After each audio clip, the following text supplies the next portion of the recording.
Good morning class 10th Hindi Kshitij book के दो part हैं, एक गद्य और एक पद्य। जैसा कि हम सब जानते हैं, इसमें हमारा पहले पद्य का पोर्शन है, लेकिन हम गद्य की चैप्टर नंबर 10 से स्टार्ट करेंगे, जिसका पाठ का नाम है नेताजी का चश्मा।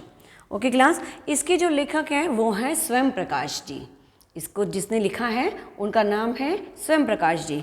नेताजी का चश्मा, जैसा कि हम नाम जब बोलते हैं नेताजी का चश्मा, तो हमारे दिमाग में नेताजी सुनकर सबसे पहले किसकी फ़ोटो दिमाग के अंदर आती है? नेताजी सुभाष चंद्र बोस, जिनको कि प्यार से नाम दिया गया था नेताजी। उन्हें उनकी लीडरशिप की वजह से नेताजी सुभाष चंद्र बोस कहा जाता था।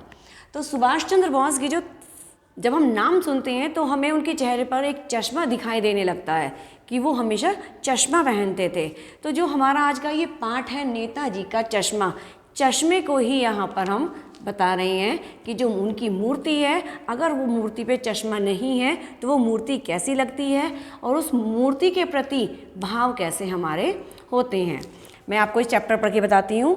इस चैप्टर में बताया गया है कि एक हालदार साहब हैं जो हर 15वें दिन एक कस्बे से गुजरते थे। उनका अपना एक कंपनी का काम रहता था। वो उस कस्बे से गुजरते थे जहाँ पर वो एक मूर्ति लगी हुई देखते थे चौराहे पर, कि एक चौराहा है, उस चौराहे पर एक मूर्ति लगी हुई है।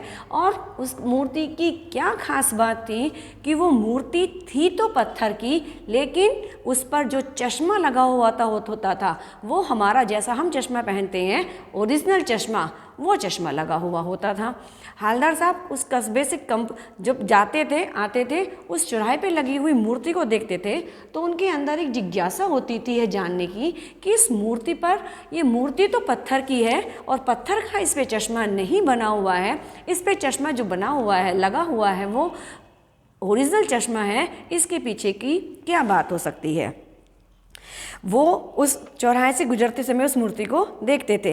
अब मूर्ति जब वो जाते थे तो देखते थे कि मूर्ति पे हर बार चश्मा भी अलग अलग लगा हुआ है। जैसे हालदार साहब जब वहाँ से गुजरे तो उन्हें यह देखकर आश्चर्य हुआ कि इस बार नेताजी का चश्मा वहाँ पर दूसरा लगा हुआ है। मीन्स जब वो गए थे, उन्होंने मूर्ति को देखा था तो कोई और चश्मा लगा हुआ था, लेकिन जब वो वहाँ से दोबारा गुजरे तो मूर्ति का चश्मा दोबारा से बदला हुआ है।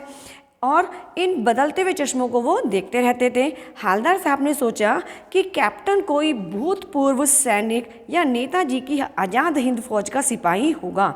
उन्होंने वहाँ पर पूछा कि भाई इस मूर्ति पर जो ये चश्मे बदलते रहते हैं, इसकी कहानी क्या है।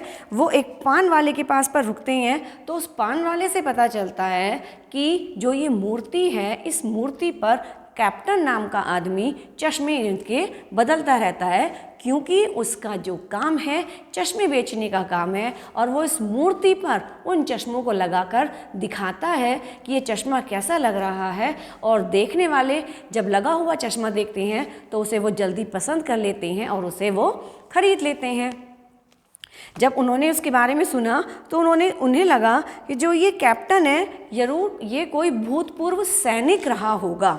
मीन्स जो उसकी जॉब रही होगी, जो उसकी नौकरी रही होगी, उसने कहीं सैनिक बनकर अपना जीवन जिया होगा और मूर्ति के प्रति उसका एक अलग ही भाव होगा।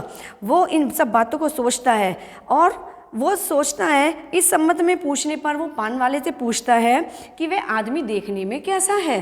तो वो पान वाला उसके बारे में क्या बताता है कि वह लंगड़ा है, वह फौज में क्या जाएगा। वो उस पान वाला उस इंसान का मजाक बनाता है जो मूर्ति के प्रति अपने भाव बहुत उसके अलग थे। वो कहता है कि अरे वो तो लंगड़ा है, वो इंसान फौज में क्या जाएगा।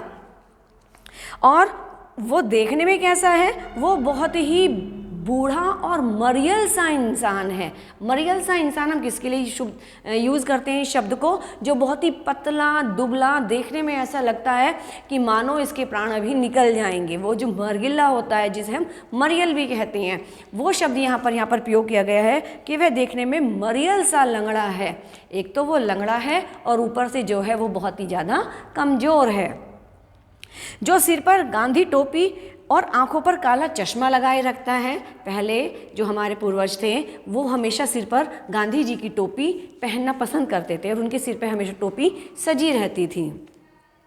वह इधर उधर घूमकर चश्मे बेचता है और यदि किसी ग्राहक ने मूर्ति पर चश्मे जैसा फ्रेम मांगा तो वह उस फ्रेम को लाकर वहाँ पर उन्हें दे देता है। मीन्स चश्मे वाला उस मूर्ति को अपने चश्मे बेचने के लिए प्रयोग में लाता है। अब मूर्ति के चश्मे के पीछे की क्या कहानी है वो बताते हैं।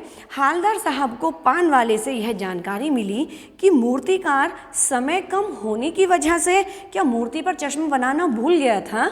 मीन्स जब वो मूर्ति बनाई जा रही थी तो मूर्तिकार को क्या समय कम दिया गया था जिससे वो जल्दबाजी में चश्मा बनाना भूल गया, या इसके कारण मूर्ति बिना चश्मे की ही रह गई, या कैप्टन को नेताजी के बिना चश्मे वाली मूर्ति अच्छी नहीं लगती है। मीन्स जो ये मूर्ति है ये मूर्ति नेताजी की मूर्ति है और जो ये कैप्टन है इसे ये जो मूर्ति है बिना चश्मे के अच्छी नहीं लगती, ये इसलिए चश्मे इस पर लगा देता है। हालदार साहब लगभग 2 साल तक मूर्ति पर लगे चश्मे को बदलते हुए देखते रहे। मीन्स उनका वहाँ से रोज का आना जाना था और वो लगातार 2 साल तक मूर्ति पर लगे हुए चश्मे को देखते रहे कि चश्मे लगातार इस मूर्ति पर बदल रहे हैं।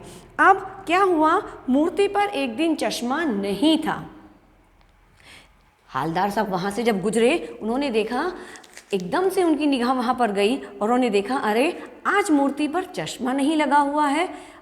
चश्मा लगा हुआ ना देखकर उनके मन के अंदर अनेकों प्रकार के भाव जागृत हुए कि इसका क्या कारण हो सकता है कि आज मूर्ति पर चश्मा नहीं है। एक दिन हालदार साहब फिर उसी कस्बे से निकले तो उन्होंने देखा बाजार बंद था, मूर्ति के चेहरे पर कोई चश्मा भी नहीं था और अगली बार भी उन्होंने मूर्ति को बिना चश्मे के ही देखा। मीन्स जैसे आज नहीं है, हो सकता है कल इस पे मूर्तिकार चश्मा लगा दे, जो वो कैप्टन था वो चश्मा लगा दे। वो ये सोचते रहे तो जब उनसे नहीं रहा गया तो उन्होंने फिर से पान वाले से पूछा कि इस मूर्ति पर चश्मा क्यों नहीं है, कैप्टन कहाँ गया। तो उस पान वाले ने बताया कि कैप्टन मर गया। मीन्स कैप्टन की मृत्यु हो गई है और अब वो जो मूर्ति है उस पर चश्मा नहीं लगा हुआ है। हालदार साहब की यह सोच सोचकर बहुत दुखी होने लगे। अब नेताजी की मूर्ति बिना चश्मे के ही रहेगी। अब उनके मन में ये भाव आने लगे कि क्या इस गांव में अब कोई भी ऐसा इंसान नहीं होगा, किसी के भी मन में देश के प्रति वो भावना नहीं है कि नेताजी की मूर्ति पर चश्मा नहीं है तो वो उस मूर्ति पर चश्मा लगा दे। अब जब वो अगली बार वहाँ से फिर उन्होंने वहाँ से जाना आना उनका जो था वो उसी तरह से लगातार चलता रहा और उन्होंने देखा कि मूर्ति पर सरकंडे का चश्मा लगा हुआ है। एक बार जब अगली बार हालदार साहब वहाँ से निकले तो उन्होंने सोचा कि अब वो मूर्ति की तरफ नहीं देखेंगे, ना तो मूर्ति की तरफ देखेंगे और ना ही पान वाले की दुकान पर रुककर पान खाएंगे। और अपने ड्राइवर से कहते हैं कि आज पान खाने का मन नहीं है और आज हम पान नहीं खाएंगे, तुम यहाँ पर गाड़ी मत रोकना। लेकिन आदत हो जाती है हमारी, जब हम कहीं से निकलते हैं तो हमारी आंखें अनायासी वो सब कुछ देखती रहती हैं, बिना हमारे मन के भी हमारी निगाहें उसे ढूंढती रहती हैं जो हमारे मन के अंदर चल रहा होता है। जब वो उस चौराहे से गुजरे तो अनायास ही उनकी आंखें ना चाहते हुए भी उस मूर्ति की तरफ चली जाती हैं और जैसे ही उनकी आंखें उस मूर्ति की तरफ जाती हैं तो वो देखकर फिर से आश्चर्यचकित हो जाते हैं कि अरे अब इस नेताजी की मूर्ति पर चश्मा फिर से आ गया है। वो चश्मा जो साधारण चश्मे होते हैं वैसा नहीं है, वो सरकंडे का बना हुआ चश्मा है। वो सोचते हैं कि ये सरकंडे का बना हुआ चश्मा यहाँ पर कैसे लगा हुआ है। उनके मन के अंदर इस तरह के ऊहा-पोह, उथल पुथल मच जाती है और वो ये सोचते रहते हैं कि ऐसा किसने किया होगा। वो फिर से उस पान वाले के पास जाते हैं और उससे पूछते हैं तो वो पान वाला जवाब देता है कि जो ये नेताजी की मूर्ति है इस पर उसे देखकर उनकी आंखों में जो है बहुत पानी भर आता है, आंखें नम हो जाती हैं, वो भावुक हो जाती हैं और मूर्ति पर सरकंडे का बना हुआ चश्मा देखकर उन्हें बच्चों के प्रति उन्हें पता चलता है कि ये चश्मा यहाँ के जो बच्चे हैं उन बच्चों ने बनाया है, उन बच्चों के द्वारा उस मूर्ति पर चश्मा लगाया गया है। तो हालदार साहब जो हैं बहुत भावुक हो उठते हैं, उनका मन बहुत गदगद हो जाता है। उन बच्चों के प्रति उनकी सोच ये हो जाती है कि बड़ों के साथ बच्चों में भी, अर्थात प्रत्येक नागरिक में देशभक्ति की भावना व्याप्त है। कहीं ना कहीं उन बच्चों ने जो वो मूर्ति पर चश्मा लगाया तो उनके मन में भी उनके देश प्रेम की भावना कहीं ना कहीं जागी होगी, तभी उन्होंने उस मूर्ति पर चश्मा लगाया। ये ही सब चीज़ें इस चैप्टर में लगातार चलती रहती हैं, जिससे हमें पता चलता है कि कैप्टन फौजी ना होते हुए भी देश प्रेम की भावना से ओतप्रोत वाला इंसान था। उसके मन में देशभक्ति की भावना थी, इसीलिए वो उस मूर्ति को बिना चश्मे के नहीं देख सकता था और ये उसका अपने देश के प्रति देश प्रेम था कि वो उस मूर्ति पर चश्मे लगाता रहता था। जिन चश्मों को लगा हुआ देखकर जो ग्राहक थे वो जल्दी पसंद भी कर लेते थे और उन्हें खरीद लेते थे।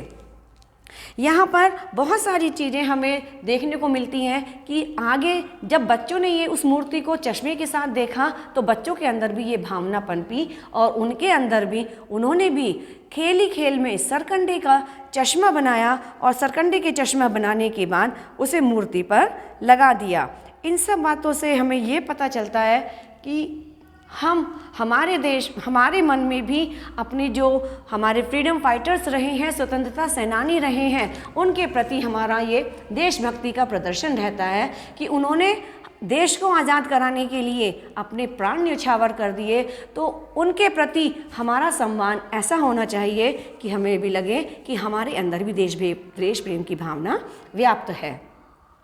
इस चैप्टर की जो क्वेश्चन आंसर्स हैं उसका मैं आपको PDF बनाकर व्हाट्सएप पर सेंड कर दूंगी क्लास। आप इन सब के क्वेश्चन आंसर्स अपनी नोटबुक पे नोट डाउन कर लेंगे। हम एक सीन पैसेज भी करते हैं, जैसा आप क्लास 9th में करते आ रहे थे कि जो चैप्टर है हमारा सीन पैसेज, हम उसमें से एक लेते हैं और उसके क्वेश्चन आंसर्स को हम अपनी नोटबुक पर नोट डाउन करते हैं। तो आप जैसा पैटर्न हम 9th में करते थे वो ही हम एज इट इज़ अपना क्लास 10th में फॉलो करेंगे। अभी हमारा यहाँ पर चैप्टर स्टार्ट किया है हमने नेताजी का चश्मा। इस चैप्टर को आप बहुत ध्यान से पढ़ेंगे। इस चैप्टर के क्वेश्चन आंसर्स जो हमारी रेगुलर क्लासेस चल रही थी हमने उसमें कंटिन्यू कर लिया था और इस चैप्टर के क्वेश्चन आंसर्स को हमने लिख लिया था। जिन बच्चों का वर्क नहीं हुआ है वो बच्चे अपना ये वर्क करना स्टार्ट कर दें। और एक बात बताना चाहूँगी क्लास आपको मैं, हम यहाँ पर 4 कॉपीज़ बनाएंगे। लास्ट ईयर हमारा सेशन पूरा डिस्टर्ब था इसलिए हम नोटबुक्स प्रॉपर नहीं बना पाए थे, लेकिन अब हमारा सेशन जो कंटिन्यू स्टार्ट होगा हम उसमें अपने 4 नोटबुक्स बनाएंगे। क्षितिज किताब हमारी 2 भागों में बटी हुई है, एक हमारा पद्य और दूसरा हमारा गद्य। चैप्टर 1 से लेकर 9 तक हमारे जो है पद्य के पार्ट हैं, जिन्हें हम कोशिश करेंगे कि जब क्लासेस स्टार्ट हो जाएंगी तो हम उसी में उन पदों को पढ़कर बताएं जिससे आपको बहुत अच्छे से समझ में आए। और अगर ऐसा ही माहौल रहा तो हम आपको उसके नेक्स्ट क्लासेस में आगे उसे हम कंटिन्यू करते रहेंगे। एक हमें नोटबुक बनानी है क्षितिज गद्य की, एक पद्य की और कृतिका की हमें सेपरेट एक नोटबुक बनानी है और एक लास्ट एंड 4 नोटबुक हमें बनानी है ग्रामर की, जिसमें हम जितना भी हमारा ग्रामर का काम है वो सारा काम हम अपना उसमें कंटिन्यू करेंगे। ओके क्लास, इस चैप्टर के क्वेश्चन आंसर्स मैं आपको भेज दूंगी, सेंड कर दूंगी। उसके बाद आप अपना ये वर्क नोटबुक पर नोट डाउन करेंगे और उसके बाद जैसे मैं आपको इंस्ट्रक्शंस दूंगी आप मुझे व्हाट्सएप पर सेंड कर देंगे।